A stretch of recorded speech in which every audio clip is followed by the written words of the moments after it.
Hi, Mark Diaz here for 2danimation101.com. In this lesson, we're going to animate the dragon, which is incredibly simple. You saw the setting and everything has been so easy, and now we're going to do the simple animation. How do we actually make this work? Okay, so if you want to follow along, you can open the Animating the Dragon project, right? Around number 21. So in here, I already have this character rigged, and I want to show you a couple of things and misconceptions with how the springs work. If I take this dragon, right? Oh, I moved it, but then I after I moved it, I was like, yes, frame 0, no animation, I'm safe. Now that it's in that position, I'm going to open the timeline. The timeline, remember, you just open it by clicking there. I click, and then I'm going to also have the object selected related track like this, and now it shows nothing but the dragon. So this is a clean outline. I mean a clean timeline. And then I'm going to press motion, and I'm going to animate the bones. See if that works. I'm going to press K and then move a couple of frames forward and then move really fast like that, and then hold it. Now I move the cursor to here, and then I'm going to press set key and then move a little bit more and move this again, right? Let's see if that's working. I went to the beginning and then I press, that's it, look. Now does that mean that only animating the bones is the only way to move this character? That's one way, but I want to show you why I love this, because I'm going to delete, right? And then I'm going to, well, actually, let me undo this. I'm going to change the timing in here. Remember when we talk about how Cartoon Animator 5 makes it easier for the 12 principles? Well, the principle of the timing can be adjusted by moving this. So what happens if I take this and then I move all these keyframes all the way to here? Is that going to bring the follow through? Let's play it. So we don't kind of feel it. Like there's very, because the movement is so slow. Look, you can almost pick in the beginning. Whoop. It moves it, but then it keeps the same form for all this time. It's only when you move fast. Now it also reacts for when I'm moving the timeline, right? It's because of the type of processing that it's using. But that is very important to understand. So the point that I wanted to make is the first time I put the spring, I was so excited, and then, okay, let's move it from here to here, and then, and we're like, why are the springs not working? What's happening? And then I thought, I'm glad this is happening because students are gonna go through this. And the reason was it was moving way too slow. Like the keyframes were way too separated, right? So that's not gonna work. We need the keyframes to be a little bit together so the movement is fast, and we notice the effect, right? Okay, so now I'm going to show you the other way, because right now I can remove I know that if I move the bones, everything is gonna move with it. But what if I press right click and then remove object animation, and instead of using motion, I use transform, right? If I use transform, let me move, for example, to here and then hold it. I just double click in here and then move a little bit forward in the timeline and then move it again. Does that affect? Let's go to the beginning, play. Look at that. Even moving with the transform affects the springs. So that is really good, because that means that I could have that character in a vehicle or something, and if the vehicle starts moving, and I rig the arms of a character, the character can be, and then the vehicle stops, and then it moves again. So it's really powerful. Hopefully you can see the power that you have in your hands now.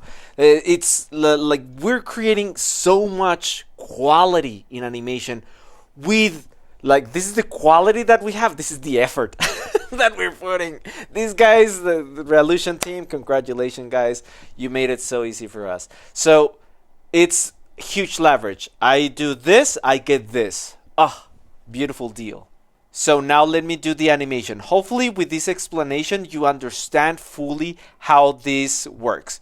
So now I'm going to remove again all the object animation, go to frame 0, and now plot my animation. I'm just going to move the character. Here's the plan. Let me just show you how I intend to move this character. I'm going to actually show the bones, because when I preview it with the bones, I can see the effect. So I want this character to go like whoop, whoop, whoop, and then zoom. Go a little bit behind and zoom, and then move really fast to get out of the screen, right? Like this, this, this, and then kind of a little anticipation, then zoom, right? So let's do that.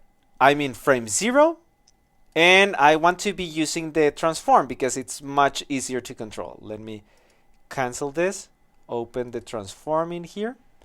I don't want to be using the bones. It's just the transform. Let me see. Yes, transform. I was making extra sure that the transform was not the bones. Okay, so I'm there. And then it's going to move like maybe a couple of frames from here to here, right? Let's see. Let me go back. Yeah, was that too fast, too slow? I think it was too fast. I'm putting it here. Let me go back. That was too slow, right? Let's see, kind of in the middle. Okay, I like it. You can see that I changed the timing to fit whatever I have for the rig. And so now I'm going to tell you how I do the timing. When I do timing, I honestly just play the play button, and this is the motion that I'm imagining. Look at the timing.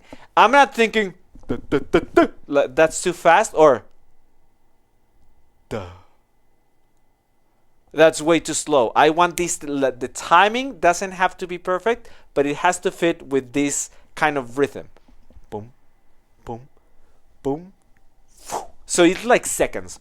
1, 2, 3, and then on second number 4 it flies out of the screen, right? That's the thinking. So how do I perform that timing in here? Like this. I'm going to press play, zoom, zoom, and then in there I imagine the next move. So I'm going to go a little bit back, like double click in here to hold that position. Let me just show you. Those two keyframes are exactly the same, so that means this character is holding that position in this space, in all this time. All right, that's the pause that I need. And then how many frames is here? Let's count. 1, 2, 3, 4, 5, 6, 7. I just pressing right on the keyboard. So what was it? 1, 2, 3, 4, 5, 6, 7. 7. So I'm going to bring those in here. 1, 2, 3, 4, 5, 6, 7. And then I move almost the same distance. And I like this because, look, I can visually see the steps this character is taking, right? So I kind of want almost the same distance in here, right? And then, okay, so that's 1, 2. We need a third one. So I'm just going to wait. Right now I'm thinking visually, like this same space, I'm going to try to repeat it in here, right? So it's around this part, right? I double click. That means it's holding that position all this time because it's the same keyframe. And then 1, 2, 3, 4, 5, 6, 7. And then I move almost the same distance again, right? I'm keeping everything almost the same distance. It's not perfect, but it's looking good. And then I hold for like this time. I'm not gonna hold the same amount of time because what I have in my head is this. This is why, like, before I started this, I kind of already had a clear idea of what I wanted. I wanted the dragon to do this. So look at this. Is 1, 2, 3. And then I don't wait the whole second when I start going back. So kind of in the middle. So if this was the distance in the timeline, in time this was the distance, I'm going to cut it in half.